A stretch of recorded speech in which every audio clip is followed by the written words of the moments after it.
Chapter 10. Good Reasons.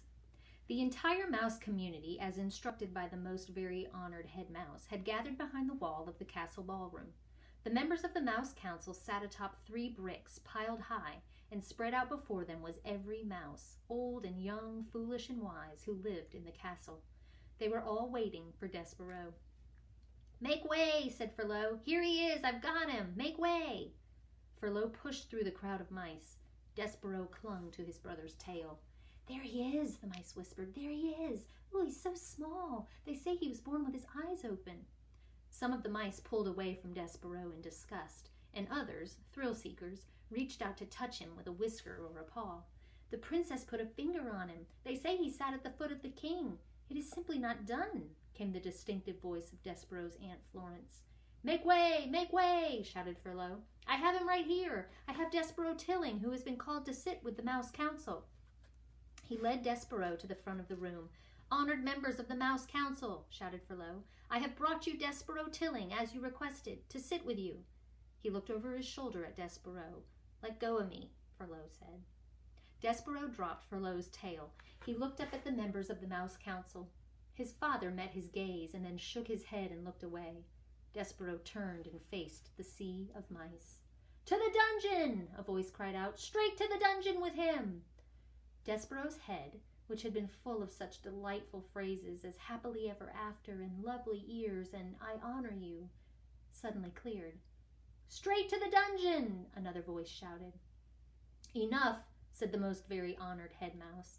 "This trial will be conducted in an orderly fashion. We will act civilized." He cleared his throat. He said to Despereaux, "Son, turn and look at me." Despereaux turned.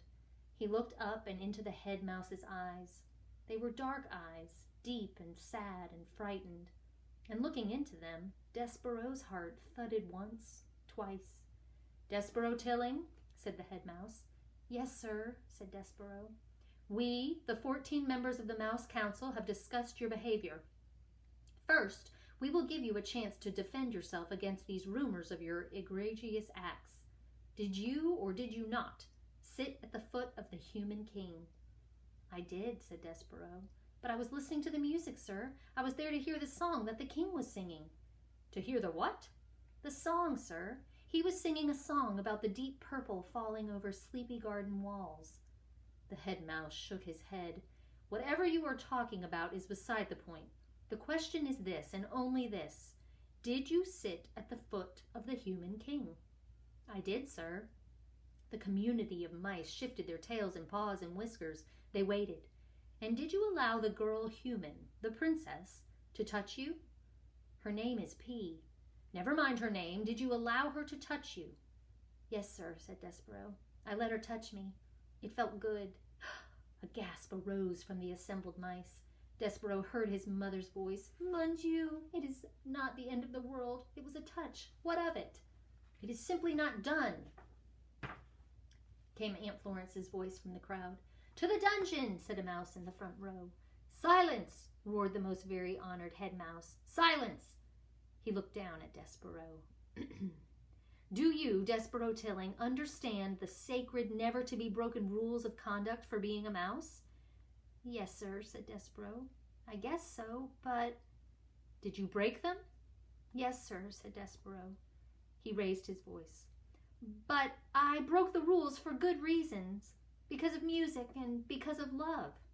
"Love?" said the head mouse. "Oh, cripes," said Furlough. "Here we go." "I love her, sir," said Despereaux. "We are not here to talk about love. This trial is not about love. This trial is about you being a mouse," shouted the most very honored head mouse from high atop the bricks, "and not acting like one." "Yes, sir," said Despereaux. "I know." "No, I don't think that you do know, and because you do not deny the charges, you must be punished. You are to be sent, as ancient castle mouse law decrees, to the dungeon. You are being sent to the rats." "That's right," shouted a mouse in the crowd. "That's the ticket." The dungeon! The rats! Despereaux's small heart sank all the way to the tip of his tail. There would be no light in the dungeon, no stained glass windows, no library and no books. There would be no Princess P. But first, said the most very honored head mouse, we will give you the chance to renounce your actions. We will allow you to go to the dungeon with a pure heart. Renounce? Repent. Say that you are sorry you sat at the foot of the human king. Say that you're sorry you allowed the human princess to touch you. Say that you regret these actions. Despero felt hot and then cold and then hot again. Renounce her? Renounce the princess? Mon Dieu, shouted his mother. Son, do not act the fool. Renounce. Repent. What say you, Despero Tilling? I say,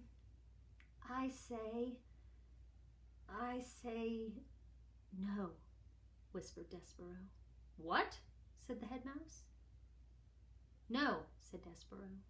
And this time he did not whisper the word. I am not sorry. I will not renounce my actions. I love her. I love the princess. There was a bellow of collective outrage. The whole of the mouse community surged toward Despero. The mice seemed to become one angry body with hundreds of tails and thousands of whiskers and one huge hungry mouth, opening and closing and opening and closing, saying over and over and over again, "To the dungeon! To the dungeon! To the dungeon!" The words pounded through Despero's body with each beat of his heart. Very well, said the most very honored head mouse. You will die, then, with a black heart. Threadmaster, he called, bring out the thread. Despero marveled at his own bravery. He admired his own defiance. And then, reader, he fainted.